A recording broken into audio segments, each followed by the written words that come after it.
Hello dear student, बहुत बहुत स्वागत अपने YouTube channel commerce with Sanjeev sir में। और आज हम लोग पूरी बिजनेस सांख्यिकी का बहुत ही महत्वपूर्ण वीडियोस का स्टडी करेंगे, जिसका नाम है सांख्यिकी के कार्य या व्यावसायिक सांख्यिकी के कार्य।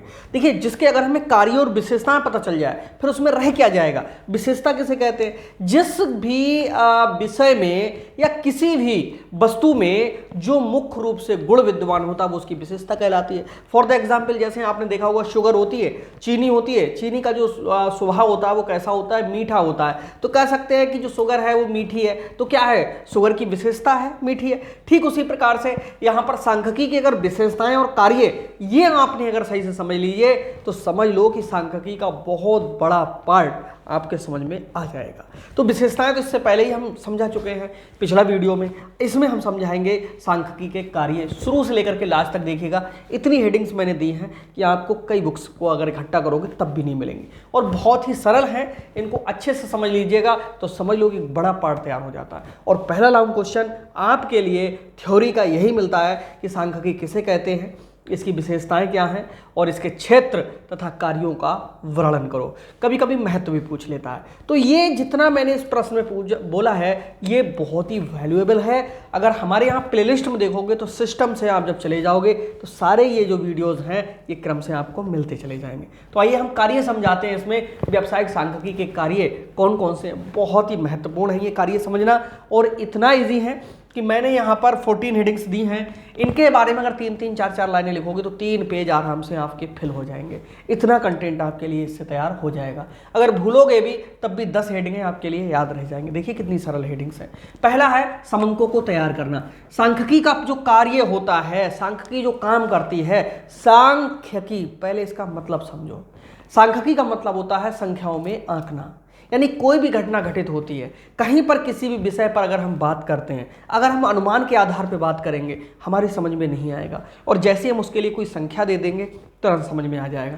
मान लीजिएगा किसी कॉलेज में 5000 बच्चे पढ़ते हैं, हम कहें कि वो कितना खर्च करते होंगे, ओहो कोई अनुमान नहीं लगा सकता है। 5000 बच्चों का कोई अनुमान नहीं लगा सकता है कि वो कितना खर्च करते होंगे। लेकिन जब हम उसको एक संख्या में व्यक्त कर दें कि कॉलेज में 5000 बच्चे पढ़ते हैं और लगभग में पर डे एक बच्चा 80 रुपए से 100 रुपए के बीच में खर्च करता है, तो हर व्यक्ति कैलकुलेशन कर लेगा। तो पहली बात होती है, क्या होती है? समंकों का तैयार करना। यानी समंक किसे कहते हैं? किसी भी बात को अंकों में अनुमान के आधार पर व्यक्त करना क्या कहलाता है? समंक कहलाता है। तो सांख्यिकी का पहला काम ही यही है, क्या है? समंकों को तैयार करना। इसमें जितनी भी गणनाएं की जाती हैं, जितनी भी घटनाएं घटित होती हैं, जितने भी रिसर्च होते हैं, जितने भी परिणाम निकाले जाते हैं, वो सब समंकों पे ही निकाले जाते हैं। अब ये समंक बीमारी क्या है? समंक बीमारी नहीं है। समंक किसी भी घटना को घटित होने वाला लगभग बराबर का अंक है, इसीलिए इसको हम क्या कहते हैं? समंक कहते हैं। फॉर द एग्जाम्पल हम कहें कि मान लीजिएगा एक रवि नाम का बच्चा है, किसी क्लास में पढ़ता है, बहुत होशियार है। ये बात हमने कही। अब तो बहुत होशियार का मतलब है बस होशियार है। लेकिन अगर हम यही कहें कि रवि जो किसी क्लास में पढ़ता है उसके हर विषय में 90+ मार्क्स आते हैं, तो जो 90 और प्लस हमने जोड़ दिया, क्या है ये समंक है। समंक का मतलब है कि वो बता रहा है कि होशियार बताने की जरूरत नहीं है। जब 90+ अंक हैं तो बच्चा ऑलरेडी ही होशियार होगा। यही चीज हमारी समंक बन जाती है। दूसरी चीज है समंकों को संपादित करना। संपादित करने का मतलब है कि सांख्यिकी में किसी भी गणना को करने के लिए हम सबसे पहले अंकों की सेट करेंगे, और अंकों को जरूरत के हिसाब से कट करना, बढ़ाना या कैलकुलेशन में फिट करने के लिए उसको सेट करना, ये समंकों का संपादन कहलाता है। ये दूसरा काम है। पहला काम होता है समंकों को इकट्ठा करना और दूसरा काम होता है समंकों का संपादन करना। ऐसे समझ में नहीं आया हो तो समझ लो। जैसे हम कहें कि भाई किसी भी नगर की जनसंख्या 4,23,149 है। अब इसी बात के लिए अगर हम कह दें कि नगर की जनसंख्या 4,23,000 है, तो ये क्या हो गया? 149 से कोई फर्क नहीं पड़ेगा क्योंकि बहुत सारे नगरों का हम वहां पर अध्ययन करेंगे। तो यहां पर 4 लाख हमने 23,000 सीधे कर दिया। अब किसी नगर की संख्या 5,10,104 है, हमने सीधे कह दिया कि भैया 5,10,000 है। तो यहाँ पर 104 कम हो गए, यहाँ पर 104 कम हो गए। कहीं पर क्या होगा कि किसी नगर की जनसंख्या 5,96,300 है। तो हमने क्या किया कि पूरा पूरा, या मान लीजिएगा यहाँ 96,600 है, हमने पूरा इसके लिए 5,97,000 सेट कर दिया। तो यहाँ से कहीं कम होगा कहीं बड़ा होगा, यही चीज़ हमारे कहलाती है एडिटिंग या संपादन। इसमें क्या होता है कि सीधी सीधी संख्याओं को ले लिया जाता है जिससे गणना आसान रहे, संख्याएं पढ़ने में सही रहें और बाहर जो अगर कम नॉलेज वाले लोग भी हैं वो भी सही से सीख सकें। तो ये दूसरा होता है समंकों का संपादन। बहुत देर में बच्चों के समझ में आता है समंकों का संपादन। एक चीज़ बहुत जल्दी समझ में आ जाती है कि वहाँ पर मान लीजिए कहीं पर कोई रुपए लिखे हुए 127 रुपये 47 पैसे, तो इसको पूरा 127 मान लिया जाएगा। कहीं लिखा है 127 रुपये 53 पैसे, तो इसका मतलब है कि 50 पैसे से ज़्यादा हैं तो 128 मान लिया जाए। ये ऐसे जल्दी समझ में आ जाता है। तो ये जो हम पूरी पूरी संख्या में व्यक्त करना है, यही क्या एडिटिंग होती है। अंग्रेजी में इसे एडिटिंग कहते हैं और हिंदी में इसे संपादन कहते हैं। समझ गए होंगे। अब अगली चीज़ है कठिन तथ्यों को सरल बनाना। ये कठिन तथ्यों को सरल बनाने का मतलब क्या है, जो कठिन कठिन सी बातें हैं उनको इजी करना, ये चीज़ हमारी क्या कहलाती है, कठिन तथ्यों को सरल। तथ्य का मतलब है कि कोई ऐसी बात जिस पर हम कहीं पर कोई कैलकुलेशन या अनुमान लगा सकें, उसको हम क्या कहते हैं, तथ्य कहते हैं। जैसे मान लीजिएगा कि थोड़ी देर पहले हमने एग्जाम्पल लिया था कि एक हॉस्टल में बच्चे रहते हैं, उनका कितना खर्च है, ये एक तथ्य है, कोई अनुमान नहीं लगा सकता। लेकिन जब इसी को हम अंकों में व्यक्त कर देंगे तो तुरंत क्या है, सरल बन जाएगी बात। ठीक है, सरल कैसे बन जाएगी, जैसे बच्चे कितना खर्च करते होंगे ये कोई अनुमान नहीं लगा सकता, लेकिन जैसे ही कहीं पर बता दिया जाए कि एक बच्चे पे खाना पे 30 रुपए प्रति बच्चा खर्च आता है, तो समझ लो वहीं से अनुमान लग जाएगा। तो कठिन से कठिन तथ्य भी हमारा क्या बन जाता है, सरल बन जाता है। गणना करके परिणाम देना, ये सांख्यिकी का चौथा और सबसे महत्वपूर्ण कार्य है। सांख्यिकी में कैलकुलेशंस होती हैं, आप इसके आगे के न्यूमेरिकल्स खूब पढ़ोगे और हमारे यहाँ चैनल पे तो एकदम सिस्टम से बहुत बेहतरीन तरीके से आपको न्यूमेरिकल भी सिखाए जाएंगे। और न्यूमेरिकल सीखने के लिए आपको मैं बताऊं कि जिसके बीकॉम पार्ट 1 में परसेंटेज सही नहीं बन पाई तो आगे उसको कवर करना बहुत मुश्किल पड़ता है। तो यहीं से अपने आप को मजबूत करते हुए चलिएगा। ओके, तो यहाँ पर गणना करके परिणाम देना, ये क्या होता है, गणना करके परिणाम देना, इसमें क्या होता है, कैलकुलेशंस की जाती हैं। आगे आप मीन, मीडियन, मोड निकालोगे, कोरिलेशन निकालोगे, इंडेक्स नंबर निकालोगे। ये सारी चीज़ें ऐसी हैं जो किसी भी घटना को घटित होने की पहले से ही अनुमान देंगी, और वो चीज़ कितने टाइम्स के बाद में दोबारा घटित होती है ये बताएंगी, या उनमें कोई परिवर्तन हो रहा है तो कितनी तेजी से हो रहा है ये बताएंगी। तो यहाँ से गणना करके क्या परिणाम निकाले जाते हैं। अगला है तथ्यों व घटनाओं को तुलना योग्य बनाना। ये तुलना योग्य बनाने का मतलब यहाँ पर क्या है, तुलना योग्य बनाने का मतलब यहाँ पर सीधा सीधा है कि इसमें गणना करके और दूसरों को क्या कंपेयर की जाती है, कंपैरिजन यहाँ पर फिट किया जाता है। अब तथ्यों और घटनाओं को तुलना योग्य बनाना, इसमें क्या होता है, जैसे किसी भी समस्यात्मक सवालों को दे दिया जाए। यहाँ अपने छोटे छोटे जो आपने देखे होंगे कि ऐसे प्रोग्राम बच्चों के लिए दे दिए जाते हैं कि उनके लिए उस एक समस्या में उलझा दिया जाता है और उस समस्या से बाहर निकलना है। तो वहाँ पर बच्चा क्या होता है कि अपना दिमाग लगाता है और दिमाग लगा लगा करके मान लीजिएगा कि कोई भी यहाँ पर ऐसे समझ लो यार ये संख्याएं हैं, ठीक है, और यहाँ पर क्या है कि कोई टोटल दे दिया, मान लीजिए यहाँ 20 टोटल दे दिया, यहाँ पर उन्होंने 14 टोटल दे दिया, यहाँ पर 18 टोटल दे दिया और एक एक संख्या यहाँ भर दी और बीच में कहा कि नहीं ये तुम्हें भरना है, यहाँ पर कितना आएगा, जो सब तरफ से अगर जोड़ोगे तो वो और भी संख्या फिट बैठती रहे। तो यही चीज़ है तथ्यों और घटनाओं को तुलना योग्य बनाती है। यानी इसके आधार पे अगर कोई बच्चा जल्दी सॉल्व कर लेता है तो इसका मतलब है कि वो बच्चा कैसा है, होशियार है।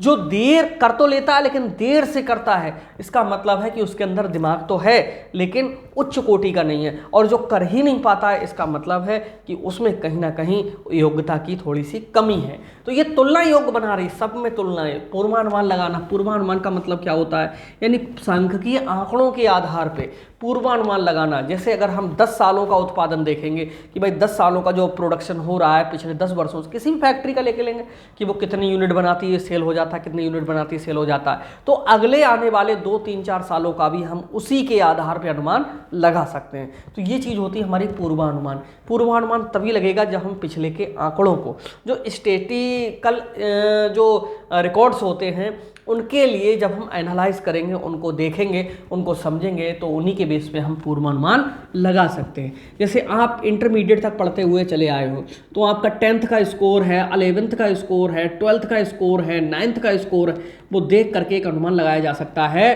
पूर्वानुमान लगाया जा सकता है कि आप भविष्य में क्या करोगे। ओके, जैसे हम लोग भी टेस्ट लेते हैं और अनुमान लगा लेते हैं कि हाँ, ये बच्चा हमारा कामयाब होने के कगार पे पहुंच सकता है। नेक्स्ट है अनुसंधान में सहयोग। अनुसंधान कहते हैं खोज के लिए। किसी भी फील्ड में अगर कहीं पर खोज चल रही होती है, नया इनोवेशन हो रहा होता है, आपने देखा होगा कि पहले क्या होता था कि अधिकांश जो गाड़ियां थी वो डीजल वाली थी, फिर पेट्रोल वाली आई, फिर सीएनजी वाली आई, अब इलेक्ट्रिक आ गई हैं, और आने वाले समय में देखिएगा और सारे स्रोत जो है खोजे जा रहे हैं। तो ये सब क्या है? अनुसंधान है और खोज चल रही है, ये इनोवेशन है। तो इन सब में क्या है? सांख्यिकीय विधियों का ही इस्तेमाल किया जाता है। आप क्या सोचते हो कि इलेक्ट्रिक कोई भी गाड़ी जब जो चलती है, जिसको रोड पे उतारा जाता है, उससे पहले सांख्यिकीय आंकड़े नहीं लिए जाते हैं? सांख्यिकीय आंकड़े ही लिए जाते हैं कि कहीं ऐसा ना हो कोई व्यक्ति रोड पे ही खड़ा रह जाए, अपने घर भी ना पहुंच पाए। तो क्या होता है, उसमें पूरा मीटर सेट किया जाता है, किलोमीटर बताया जाता है कि कितना चलेगा कितना नहीं चलेगा। इन सब के लिए क्या होता है, पहले बहुत सारी कैलकुलेशंस होती हैं, एनालाइज किया जाता है, तब जाकर के रिजल्ट फाइंड आउट किए जाते हैं। So guys, further we can say that here is a important role in innovation. और जो हम इनोवेशन करेंगे उसमें सांख्यिकी की विधियों का सबसे ज्यादा प्रयोग होगा। नेक्स्ट है समस्याओं को अंकों में व्यक्त कर दूर करना। देखो, कहीं पर भी कोई समस्या है उसको पहले अंकों में व्यक्त करना है, फिर उसको हम दूर किया जा सकता है। जैसे किसी व्यक्ति को फीवर है तो सबसे पहले उसको क्या करेंगे? मापेंगे। वो जितना तेज होगा उसी के बेस पे डॉक्टर उसके लिए दवाई देगा, और दवाई देने के बाद में क्या करेगा कि कितने दिनों तक उसके लिए खिलानी है उसका अनुमान लगाएगा। तो समस्या है कि भाई फीवर आ गया और उसको अंकों में व्यक्त करना है, भाई नापना है उसके लिए, और तभी उसका क्या हो सकता है? निदान हो सकता। पता चला हल्का फुल्का फीवर है तो नॉर्मल दवाई से ही दे करके काम हो सकता है। तो ठीक इसी प्रकार से जितनी बड़ी समस्या है उसको पहले मेजरमेंट किया जाता है, फिर सांख्यिकीय विधियों के द्वारा उसको दूर करने का प्रयास किया जाता है। अगला है विषयों को विश्वास योग्य बनाना। विषयों को विश्वास योग्य बनाने का मतलब है कुछ सब्जेक्ट ऐसे हैं जिन पर विश्वास ही नहीं हो सकता कि हाँ ये ऐसा हो भी सकता है। तो विश्वास योग्य बनाने के लिए यहाँ पर हम आपके लिए बताएं कि कुछ ऐसे तथ्य लिए जाते हैं जिन पे कल्पना की जा सकती है, लेकिन उसको थोड़े दिनों बाद अगर वास्तव में अप्लाई किया जाए तो बहुत अच्छे परिणाम निकलते हैं। जैसे कोई भी स्टूडेंट है हमारा, हम आप ही लोगों पे एग्जाम्पल सबसे पहले लेंगे जिससे कि कम से कम कुछ मोटिवेशन भी आप लोगों को मिले। देखिए, क्या होता है कि जो भी व्यक्ति ने कॉमर्स को लिया है वो सारा सब कुछ कॉमर्स को नहीं जानता है। अगर वो जानता होता तो पढ़ने की ज़रूरत क्या होती। अब कुछ बच्चे हैं पूरा अपना कोर्स दे करके और थोड़ा डर जाते हैं। जैसे सांख्यिकी के शुरुआत के चैप्टर्स को आप पढ़ोगे तो आपको ऐसा लगेगा भाई बहुत टफ है, इसको कैसे करके हम पढ़ेंगे। मैं जो चीज़ पढ़ा रहा हूँ ये आप पढ़ के देखिए, किताबों की लैंग्वेज, बुक्स की लैंग्वेज देखिए वो क्या कहती है, बहुत ही टिपिकल लगेगी, जल्दी समझ में नहीं आएगा, और आपका जो माइंड है जहाँ 1 घंटा पढ़ने को होगा 15 मिनट में थक जाएगा। अब वही चीज़ अगर एक टीचर अपनी लैंग्वेज में समझा रहा है तो खटाखट समझ में आएगा, उनकी हेडिंग्स भी समझाते जाना तो वो भी समझ में आएंगी, और आने के बाद कहीं इसके PDF अगर आपको मिल गए तो फिर समझ लो कि काम ही हो गया। तो कुल मिलाकर के ये है कि विषयों को विश्वास योग्य बनाने का मतलब यहाँ पर है कि अभी तक हमारा विश्वास ये था कि तो बहुत टफ है, लेकिन जब उसी चीज़ के लिए हमने एक प्रकार से समझा करके और ऐसा व्यक्त कर दिया कि जो आपके माइंड में सेट हो गया, तो वही चीज़ क्या, अब विश्वास हो गया कि हाँ मैं इसे पढ़ूंगा, मैं इसके लिए कर सकता हूँ, मैं इसको सारा सब कुछ सॉल्व कर सकता हूँ। तो एक चीज़ विश्वास योग्य बन जाती है वही चीज़। ठीक है, दूसरी चीज़ है कि यहाँ पर थोड़ा सा कहीं अगर सामाजिक समस्याओं को अगर हम ले लेंगे तो जो बहुत सारे सब्जेक्ट्स होते हैं कि जैसे आपने देखा होगा यहाँ लिखा है कि विषयों को विश्वास योग्य बनाना। यहाँ पर ऐसे करके समझ लो कि किसी भी समाज में कुछ बच्चे रहते हैं, वहाँ के अधिकांश जो बच्चे हैं वो पढ़ने लिखने वाले नहीं हैं। कोई 1-2 बच्चा पढ़ना चाहता है तो वो उसके साथ खेलने के लिए प्रेरित करते हैं, घुमाने के लिए प्रेरित करते हैं, और कहीं ना कहीं पर वो ऐसा करते हैं कि वो बच्चा भी ना पढ़ने का प्रयास करे। लेकिन क्या है कि कुछ बच्चे ऐसे होते हैं जो माइंड में सेट कर लेते हैं नहीं हमें ये काम करना ही करना है, वो सफल होकर के दिखाते हैं। जो सफल होकर के दिखाते हैं तो वहाँ का जो समाज है वो और भी बच्चों को कहता कि देखिए आपने देखा कि वो बच्चा कितना होशियार हो गया है, वो देखो पढ़ के कामयाब हो गया। तो यही चीज़ जो समाज ये कहता है कि नहीं हमारे यहाँ तो कोई पढ़ने ही वाला नहीं है, हमारे यहाँ कोई कामयाब होने वाला है ही नहीं इन बच्चों में, फिर वो ही कहता कि नहीं वो कामयाब हुआ है, ये भी कामयाब 100% हो सकता है।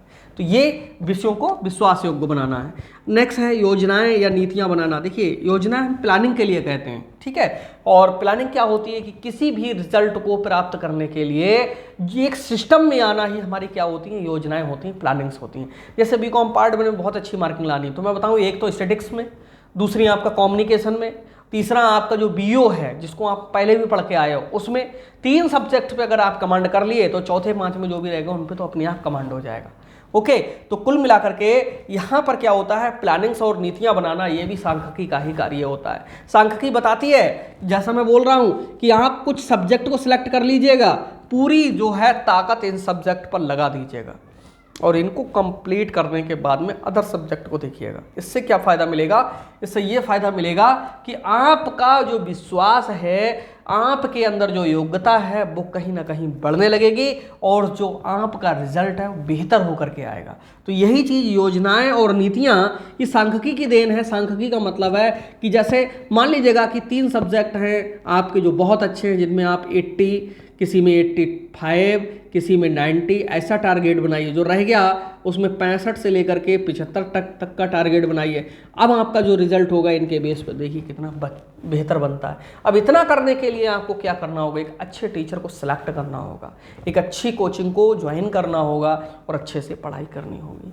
नेक्स्ट है व्यक्तिगत ज्ञान व अनुभव में वृद्धि करना। देखिए यहाँ से क्या होता है कि जो सांख्यिकी है वो जब रिजल्ट देती है, अपने परिणाम देती है, स्टडी करती है, पुरानी घटनाओं को याद दिलाती है और व्यक्ति जब उनको एनालाइज करता है, एनालाइज का मतलब कुछ और नहीं है, बारीकी से पढ़ना, उनको समझना, उनको फाइंड आउट करना, उसके परिणाम कैसे निकल कर आए इसके बारे में गहनता से विचार विमर्श करना, यही व्यक्तिगत ज्ञान अनुभव में क्या करता है, वृद्धि करता है। परिवर्तनों को लागू करना, ये परिवर्तन लागू करने का मतलब ये सांख्यिकी की ही देन है। सांख्यिकी कहती है कि अगर आप पर डे 40 मिनट बैठ करके लगातार अगर ध्यान में रख करके पढ़ाई करने लगे तो थोड़े ही दिन में 10 दिन में 40 मिनट से 50 पे पहुंच जाओगे, 50 से 60 पे पहुंच जाओगे, 60 से 80 पे पहुंच जाओगे, 80 से 120 पे पहुंच जाओगे, यानी बाद में तेजी से, क्योंकि आपका मन लगने लगेगा।